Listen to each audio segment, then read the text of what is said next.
The Washington Post, Jacqueline Alamani, reports today that late last month, the Biden administration approved the sale to Israel of nearly $750 million in precision-guided bomb kits, the sort of munitions Israel uses on targets in Gaza.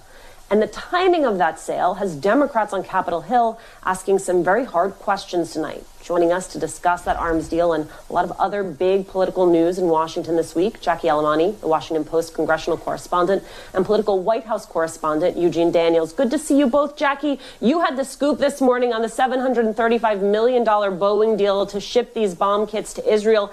It's been in the works for a while, but it's meeting new opposition on the Hill. Tell us more.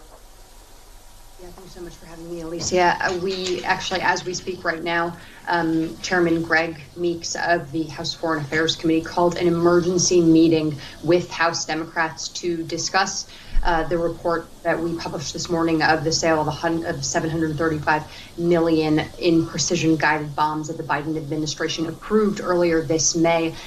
What I think is so confounding to some House Democrats right now who are on that Foreign Affairs Committee specifically is why they weren't notified of this deal, which was done a week before the fighting intensified in between the Israelis and the Palestinians. The State Department was in charge of transmitting notification of the deal to Congress. It was then up to staff members to elevate it and notify lawmakers on the committee of this deal so that they could potentially scrutinize it and issue a statement of disapproval if they were so inclined to.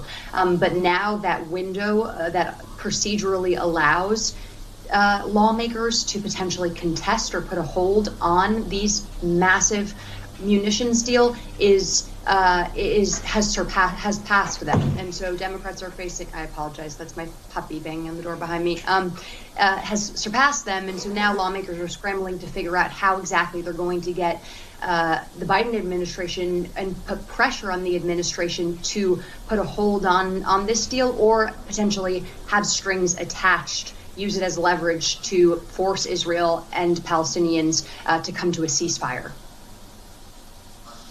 Eugene, let's talk about that pressure on the administration. This afternoon, President Biden spoke with Israeli Prime Minister Benjamin Netanyahu and expressed his support for a ceasefire. But they still okayed this arms deal. What is the temperature in the White House? Are they taken aback? Are they surprised by this mounting pressure from Democrats on the Hill?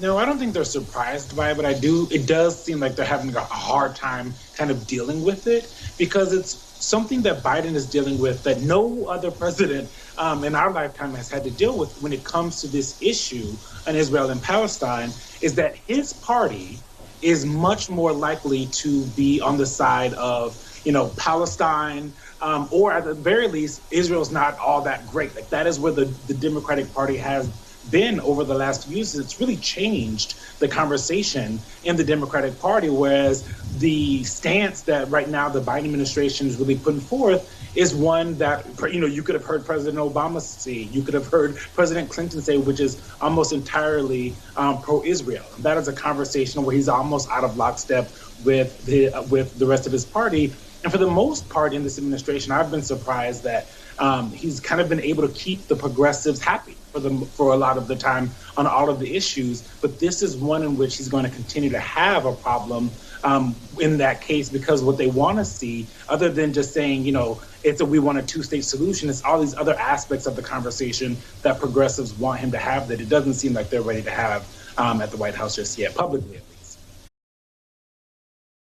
Hi, I'm Mehdi Hasan. Thanks for checking out our channel on YouTube. You can see more of the Mehdi Hasan Show by clicking on any of the videos on this screen, and make sure you subscribe below to stay up to date on the day's biggest stories. Thank you for watching.